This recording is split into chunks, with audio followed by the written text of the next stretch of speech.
and welcome back to my film and TV channel. You're all staying safe and well. We've got a royal biographical drama film here. It's about a certain royal who obviously not overly popular anymore. Whether he was really popular in the first place, I don't know. He was okay, but of course he finished his royal career as such, being a little bit more unpopular. So we're going to look at something that's been made for Netflix, a biographical drama film called Scoop. Please, if you're new to the channel, push that subscribe button, push the bell notifications, everything film and TV reviews like this, information, vlogs, series reviews as well, from streaming services, etc. Great to have you on board. Check out the channel, lots of stuff on there. You will see stuff on my football team as well, Manchester City, so even if you're not that bothered about that, you might know someone who is, so if you can sort of push me on or give them a nudge in my direction, anyone fancies a look at that, I'd be very, very grateful. But it's film and TV today, and it's Netflix, yes, biographical drama, and it's nice to see a British one. And this stars, yes, a great little cast, all do a grand job. Gillian Anderson, not very British, but Rufus Sewell, Billy Piper, and Keely Hawkes all star in this. So, yeah, some familiar faces. Directed by Philip Martin.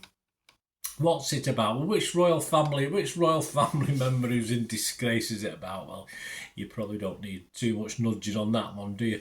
It's a dramatic retelling of the process of securing the 2019 BBC television interview of Prince Andrew, of course, by presenter and journalist Emily Maitlis and the production team at BBC Two News and the current affairs programme Newsnight. I used to quite like Newsnight. I've not watched it for a long time.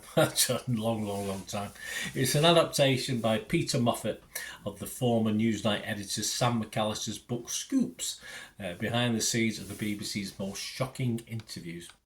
I didn't find it shocking. I just thought the fact you could pull it apart afterwards was alright, but yeah, it was a bit something and nothing for me at the time. This was released on the 5th of April 2024 on Netflix, and I'm doing this review and all my comments and scores are at the 6th of April 2024. So there we go. Not exactly one to get the pulse race in this guy, so don't expect fast action, but of course very watchable, with the cast especially, and it's sort of, if you don't mind the subject matter, I mean, of course, if you're no interest in the royal family and you know it all, you've been, I mean, we lived through it over here in the UK back in 2019. So if it's a subject matter you've got an interest in, then it's worth a watch. And if you weren't interested in the original or care less, then you probably won't. Sewell, Anderson, Hawkes and Piper are all very, very good in this and do a great job. I mean, I must admit with Gillian Anderson, I kept seeing Maggie Thatcher. I must admit, my apologies, but I just kept seeing that in a portrayal. So obviously, and Rufus Sewell, yeah, very good. He was very good, Andrew. Even the bare bum shot we got, the nude from the back of Prince Andrew. Yeah, I've seen worse, but not much. I'm not, well, probably when I look in the mirror, but not much. Anyway, but they're all good acting talent in this. But as I said, it's not a raring to go. Won't have you on the edge of your seat. It's just an interesting drama. My scores, I'll be fresh on it on Rotten Tomatoes. I'll be positive on Metacritic, and I'm going to give this my watchable score. I can't go any better than that because I know it won't appeal to some. I just thought it was okay. It won't live long in the memory, apart from that shot of Rufus Sewell's behind.